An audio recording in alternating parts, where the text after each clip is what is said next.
भगवान गौतम बुद्ध, महात्मा ज्योतिराव फुले, छत्रपती शाहू महाराज, भारतरत्न डॉक्टर बाबासाहेब आंबेडकर, सत्यशोधक अण्णाभाऊ साठे होळकर या विचारांनी मी पहिल्यांदा वंदन करतो. या कार्यक्रमाला उपस्थित असलेले विचारपीठावर सर्वच प्रतिष्ठित व्यक्ती, मानवेतर व्यापार महासंघाचे सर्व कार्यकर्ते आणि विशेषतः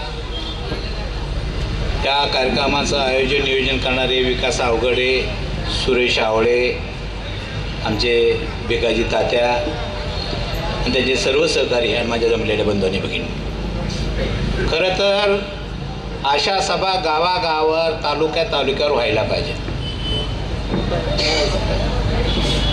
डॉक्टर बाबासाहेब आंबेडकरांनी घटनेच्या माध्यमातून राजकारणात धर्म आणायचा नाही असं क्लिअर कट घटनेत नमूद केलं असताना राजकारणामध्ये धर्म आणून राजकारण करण्याची प्रक्रिया सुरू केलेली आहे. 22 तारखेला देशभर रामाचा उदो झाला.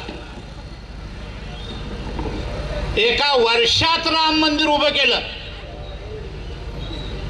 पण एखादा धार्मिक विधी असताना त्या धर्माच्या प्रमुखाला बोलवायचं असतं, त्याला मान सन्मान द्यायचा असतो. ते सुद्धा मोदी सरकारने केलं.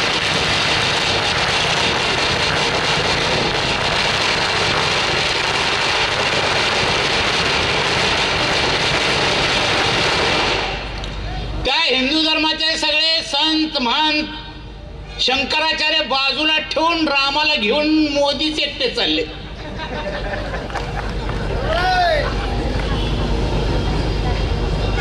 हे सगळं राजकारणामध्ये धर्माचा वापर केल्यामुळे हा देशामध्ये गोंधळ सुरू झालाय. माझ्या बाजूला एका वर्षात राम मंदिर उभं केलं. गेले 10 वर्ष छत्रपती शिवाजी महाराजांचा मी स्मारक मागतोय. 10 वर्ष अजून सुद्धा छत्रपती शिवाजी महाराजांचं स्मारक ते बांधायला तयार नाही. अनेक वर्षापासून आम्ही अण्णाभाऊ साठेंचं स्मारक मुंबईमध्ये बांधा म्हणतोय. त्या स्मारकाला हे हात घालायला तयार नाही. अनेक वर्षापासून महात्मा फुलेंचं स्मारक आम्ही मागतोय. ते स्मारकाचं नाव घ्यायला हे तयार नाहीत. पण एका वर्षात राम मंदिर उभं केलं. कुणाचा फायदा आहे मंदिरामध्ये? चिखल तुडवायचा आम्ही, विट्या रचायचा आम्ही, कळस चढवायचा आम्ही आणि आयत्या बिळात ना गोगोसायचा. बघा 22 तारखेला प्रत्येकच्या घरात एक पत्रिका आली. आणि काय लिहिलं होतं त्या पत्रिकेमध्ये? तुमच्या गल्लीमध्ये मंदिर असेल, गावामध्ये मंदिर असेल, शहरामध्ये मंदिर असेल, त्या ठिकाणी त्या दिवशी एकत्र जमा, पूजा घाला. पण पूजा घालायला कुणाला बोलवा? गल्लीपासून दिल्लीपर्यंत एका जातीचं भलं झालं.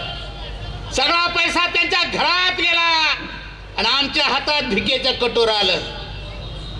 आम्ही कुठल्या धर्माच्या विरोधात नाही, पण ज्या छत्रपती शिवाजी महाराजांनी हा सगळा साळी माळी तेली तांबळी कुष्टी न्हावी धनगर सुतार लवार कुंभार मांग म्हा डोर चांबार मराठा कुणबी मराठ्याला बरोबर घेऊन या महाराष्ट्राची उभारणी केली, त्या छत्रपती शिवाजी महाराजांचं स्मारक बांधा म्हणतो आम्ही. गेले 10 वर्ष झालं बांधतो म्हणतात, अजून स्मारक झालं नाही. एका वर्षात राम मंदिरला पैसा कुठून आला? कुणाचा पैसा खर्च केला? तर झाडाला लागला का पैसा? आमचा पैसा. त्यांची मंदिर जगण्यात 3.5% माणसं. हे राजकारण सुरू झालंय देशामध्ये. लोकशाहीमध्ये असं कधी घडलं होतं का? परराष्ट्र मंत्री आहे देशाला, परराष्ट्र मंत्री.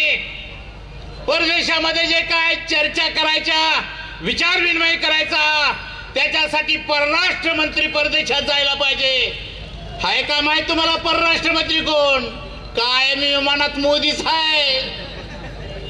एकटे जातात, एकटे चर्चा करतात, एकटेच निर्णय घेतात. ही सगळी वाटचाल हुकुमशाहीकडे. माझ्या मित्रांनो, हा जो लढा चालू झाला गेला आमचा, ह्याच्यामध्ये आमची बळी गेला तर चालेल, पण कोणत्याही परिस्थितीमध्ये 24ला आम्ही कमळ फुलू देणार नाही आणि मोदीला सत्तेवर बसवणार नाही.